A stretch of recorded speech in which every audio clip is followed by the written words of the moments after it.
Shalom, selamat pagi Bapak Ibu dan Saudara yang terkasih di dalam Tuhan Yesus. Sebelum memulai renungan kita pada pagi hari ini, mari kita bersatu di dalam doa.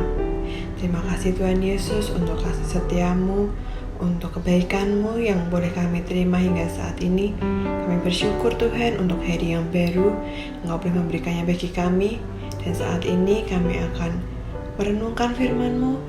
Biarlah kami boleh mengerjakan firman-Mu, dan biarlah firman-Mu boleh menjadi kekuatan di dalam setiap kehidupan kami. Kami mau menyerahkan seluruh aktivitas kami pada hari ini dan dengan kuasa-Mu Tuhan. Tuntunlah kami agar apapun yang kami lakukan semuanya menyenangkan hati Tuhan. Terima kasih Tuhan Yesus, dalam nama Tuhan Yesus kami sudah berdoa dan mengucap syukur, amin. Renungan Suling 7 Mei 2022 dengan judul Belajarlah dari Cicak. Bacaan Alkitab terambil dari Amsal 30 ayat 24-28. Cicak yang dapat kau tangkap dengan tangan, tetapi yang juga ada di istana-istana raja. Amsal 30 ayat 28. Binatang kecil lain yang dapat dengan mudah kita jumpai di sekitar kita adalah cicak. Cicak adalah binatang yang lemah, bahkan tidak sedikit orang merasa geli. Bahkan ada yang merasa jijik dengan keberadaan cicak. Cicak tidak mempunyai sistem pertahanan yang memadai untuk melindungi dirinya dari hewan yang lebih besar atau manusia. Sehingga kita pun bisa menangkap cicak dengan tangan tanpa bantuan senjata apapun. Kita bisa memegang cicak tanpa resiko apapun. Bahkan kita dengan mudah bisa membunuh cicak. Tetapi Tuhan menciptakan cicak bukan tanpa tujuan. Tuhan tidaklah menciptakan cicak asal-asalan dan menjadikan cicak hanya sebagai mangsa atau santapan empuk predator saja. Cicak dilengkapi dengan ekor yang sanggup beregenerasi alias tumbuh lagi jika terputus.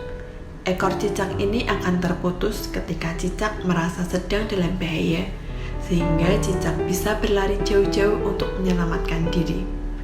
Lebih jauh, penulis Amsal mengatakan bahwa meski kecil dan lemah, cicak sangat istimewa karena mereka bisa dengan bebas lalu lalang di istana raja.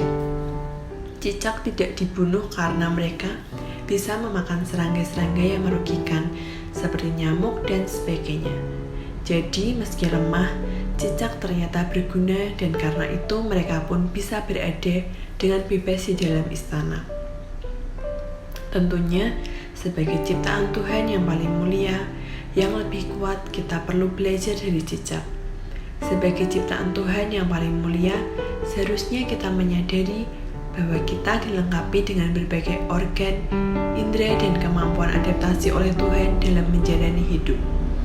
Betapa Tuhan telah menyediakan segala sesuatu secara lengkap dan cukup bagi kita untuk menghasilkan buah, untuk bekerja buat Tuhan dan memuliakan namanya.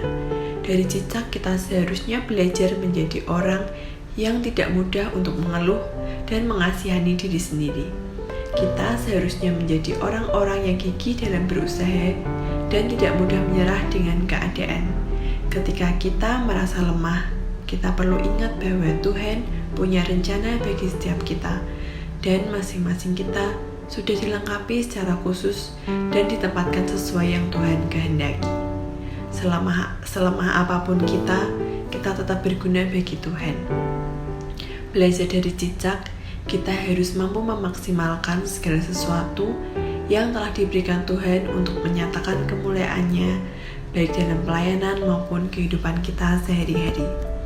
Pokok doa pada pagi hari ini, berdoa untuk pelayanan di PPW Ampel, kebutuhan gembala, dan perkembangan jemaat. Sekian renungan kita pada pagi hari ini. Tuhan Yesus memberkati.